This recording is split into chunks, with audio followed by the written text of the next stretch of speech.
राम राम किसान भाइयों, स्वागत है हमारे नीमच मंडी यूट्यूब चैनल पर। मैं हूं संजय धाकड़ और हमको बहुत समय से कमेंट आ रहा था कि कस्तूरी भिंडी होती है जिसको मूषक दाना और लेडी फिंगर के नाम से जाना जाता है, उसकी खेती किस प्रकार होती है, कितने समय की फसल है, कितनी लागत आएगी, कितना मुनाफा निकल जाएगा, ये पूरी जानकारी इस चैनल के माध्यम से आपको देने वाला हूँ। तो आज पूरी जानकारी लेने के लिए मैं किसान की खेत पर पहुँचा हूँ। आज हमारे साथ पंकज जी पाटीदार है।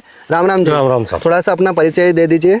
मेरा नाम पंकज पाटीदार है, गांव बरलाई, तहसील रामपुरा और जिला नीमच का रहवासी हूँ।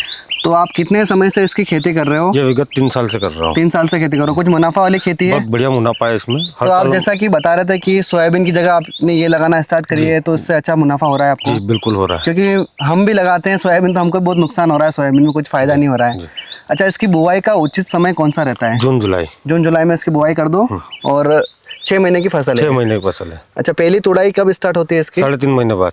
और जो उपयुक्त मिट्टी रहती है वो कौन से रहती है इसके लिए? सभी मिट्टी में उपयुक्त होता है, सभी मिट्टी में हो जाता है। हाँ, कोई तकलीफ क्योंकि आपने तो अभी बगीचे में लगा रखा है, मैंने बगीचे में लगाया। इंटरक्रॉपिंग में आप दो फसल साथ में ले रहे हो। संतरे भी हो जाते हैं और ये भी हो जाता है। और छांवदार जगह में कस्तूरी भिंडी ही सबसे बेस्ट है। दूसरी फसलें कौन सी भी नहीं हो पाती है। बगीचे के लिए बेस्ट है ये। बगीचे के लिए बाकी साइड में तो लगा ही सकते हैं। बाहर तो लगा ही रहे हैं सभी, लेकिन बगीचे में भी अपने इस साल लगाया है तो रिजल्ट बहुत अच्छा नजर आ रहा है। अच्छा नजर आ रहा है। मैंने देखा ये अच्छी फसल अभी दिख रही है आपकी। और प्रति एकड़ में सबसे पहले जो बीज डालते हैं अपन, कितना डालना पड़ेगा? ये 8 से 10 किलो। 8 से 10 किलो प्रति एकड़ का बीज लगेगा। और कुछ सीड्रिल से डालना है या हाथ से डालना है? सीड्रिल से भी डाल सकते हैं, हाथ से भी डाल सकते हैं, ऐसा कोई चौपाई भी कर सकते हैं। चौपाई भी कर सकते हैं, लेकिन मजदूर ज्यादा लगे या तो छिड़काव विधि अच्छा है या सीड्रिल अच्छा है। हाँ, तो सीड्रिल से अगर डालते हैं या फिर चौपाई करवाते हैं तो पौधे से पौधे की दूरी कुछ रहना चाहिए? ऐसा कुछ नहीं है, जैसे अपन लगाते हैं 1-1, 2-2, 3-3 इंच पे एक पौधा हो जाए तार में भी, तो भी कोई तकलीफ नहीं है। दूसरी वाली भिंडी लगाते हैं उस तरह से? हाँ, बस उसी थोड़ी दूरी पे लगा सकते हैं। ज्यादा पास रहेगा तो थोड़ी हाइट बढ़ जाएगी। हाँ। पर थोड़े दूर रहेगा तो हाँ, पौधा बढ़ेगा नहीं और फुटाव अच्छा करेगा। अच्छा, बुआई के बाद हमें ये बताइए कि इसमें पानी की कितनी जरूरत होती है, कौन कौन से रोग आते हैं, क्या क्या अपने को सावधानी रखनी है? देखो, रोग में तो कोई ज्यादा विशेष बात नहीं है। जैसे इल्ली का जो 1-2 स्प्रे होता है वो होता है। बरसात में इसको पानी की जरूरत नहीं है।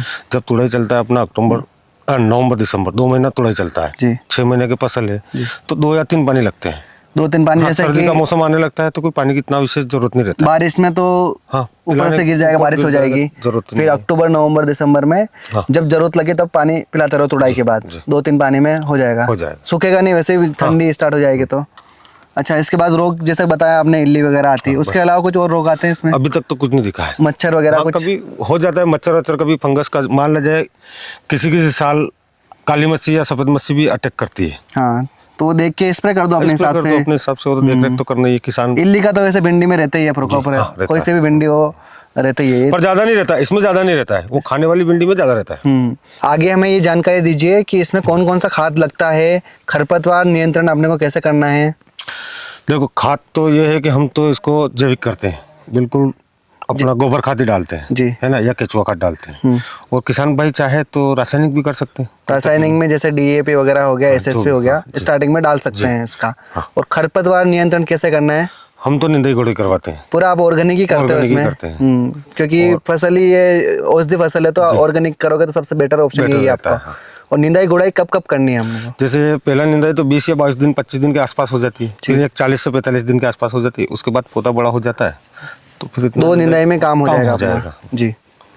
फिर तो खरपतवार बाहर आ ही नहीं पाएगा, क्योंकि पौधे बड़ी हाइट हो जाएगी तो छांव से खरपतवार पनप नहीं पाएगा जी। आगे हमें ये बताइए कि इसकी तुड़ाई कैसे करनी है, कितनी उपज निकलती है, कितनी तुड़ाई होती है इसकी? क्योंकि आपने बताया कि 2 महीने तक इसकी तुड़ाई चलती है, तो कितनी तुड़ाई होगी आपने? ये 4 से 5 तुड़ाई होगी। 4 से 5 तुड़ाई होगी। और कितने दिन के अंतराल में तुड़ाई करनी पड़ेगी? 10 से 15 दिन के अंदर। क्योंकि तुड़ाई के बाद ये जैसे कि अभी पौधा भी है, देखो ये नीचे वाला पकने लग गया है और ये फूल आते रहेंगे, तो ये 4 से 5 तुड़ाई में सारा काम हो जाएगा। और भी फूल आ रहे हैं ऊपर, तो आते रहेंगे। जो पक रही है उसको तोड़ते रहो जी। और इसको निकालना कैसे है? निकालना बड़ा आसान है, निकालने में कोई तकलीफ नहीं। जैसे भिंडी तोड़ा अपन ने और हल्का सा इसको अगर दबाएंगे तो आगे का मुंह फट जाएगा। अच्छा। और चाहो तो सीधा डायरेक्ट दाना भी निकाल सकते हैं। दाना निकाल सकते हैं हाथ से। और भिंडी वहाँ के भी छोड़ते जाओ। कुछ धूप वगैरह लगानी पड़ती है न? यह है कि अपने को साथ साथ अगर नहीं निकालना है तो सब तोड़ लो, इकट्ठी कर लो, घर जाकर धूप में डाल दो।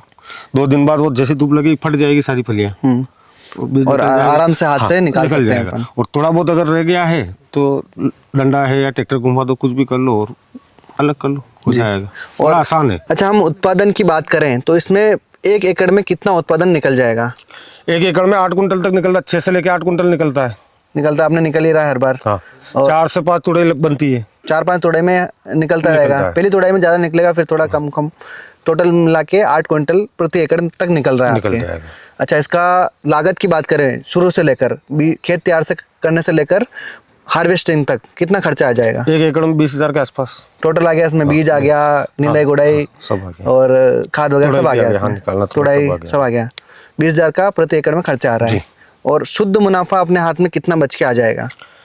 1 लाख से 1.25 लाख 1.5 लाख तक आराम से आ जाएगा। आपने कितने रुपए तक इसको बेचा है? शुरू साल बोया था तो 25,000 बेचा था, पिछले साल 35,000 बेचा है, और इस साल बाजार अभी ध्यान में नहीं है कि क्या बिक रहा है। हाँ, नॉर्मली 20-25,000 की रेंज चलती है। चलती रहता है। बढ़िया, फिर तो 1 लाख 1.25 लाख की फसल हो रही है आपके। बिल्कुल आराम से होता है। प्रति 1 एकड़ में। अच्छा, इसका कुछ यूज होता है? क्योंकि इसकी डिमांड मैंने देखा है कि अभी डिमांड बहुत चल रही है इसकी, तो कुछ यूज होता होगा इसका, आपको कुछ आइडिया है इसका? जी जी, ये एक तो इसका इत्र बनता है जी, और एक दवाई भी बनता है, और एक पान मसाला में भी हो जाता है, और अन्य सारे बहुत सी जगह यूज तो होती ही है। यूज होता है, जैसे कि बाहर एक्सपोर्ट करते हैं लोग यहाँ से, तो उस इत्र वैसे मेन इसका इत्र का काम है। और जो लोगों का मेन क्वेश्चन रहता है कि इसका बीज कहाँ मिलेगा? नहीं, अपने पास मिल जाएगा ना। मिल जाएगा। आप कोई घर से लेना चाहे तो यहाँ से दे दोगे, या कोई बाहर का जो लोग रहते हैं जैसे यूपी बिहार, बहुत सारे लोग हमसे जुड़े हुए हैं, ऑल ओवर इंडिया से जुड़े हुए हैं, तो उनको आप कैसे बीज उपलब्ध करवाओगे? ये कुरियर द्वारा चला जाएगा ना। कुरियर से कर दोगे आप? जाएगा। कोई 8 किलो मंगा रहा है, कोई 10 किलो मंगा रहा है, तो कुरियर से चला जाएगा। कुछ दिक्कत तो नहीं आती? कोई तकलीफ नहीं आता। जी जी, तो आप अपने एक बार नंबर दे दीजिए तो लोग आपसे कांटेक्ट कर लेंगे। अगर और भी कोई जानकारी चाहिए हो उनको तो आपसे संपर्क कर लेंगे। फोन पे कॉन्टेक्ट। आप एक बार नंबर बोल दीजिए अपना। मेरा नाम है पंकज पाटीदार, गांव बरलाई, तहसील रामपुरा, जिला नीमच। मोबाइल नंबर है 9981767609। कस्तूरी भिंडी से रिलेटेड आपको कुछ भी जानकारी चाहिए हो तो आप आपसे कांटेक्ट करेंगे तो आप जानकारी दे देना। वैसे तो आपने पूरी जानकारी दे दी है, फिर भी लोगों के मन में कुछ सवाल रहते हैं तो आपसे संपर्क करके वो पूछ लेंगे। हाँ, बता देंगे। जी ठीक है, आपसे मिलकर अच्छा लगा, धन्यवाद। आपने समय दिया, आपने कीमती, चलो बढ़िया है। बाकी आप किसी को बीज की रिक्वायरमेंट हो तो आप से निवेदन है कि आप पहुंचा देना। बिल्कुल, क्योंकि लोगों को समस्या ये आती है बीज उनको घर पे चाहिए रहता है। बिल्कुल, क्योंकि लोग बहुत सारे दूर से यहाँ पे आ नहीं पाते हैं। ठीक है, राम राम, धन्यवाद।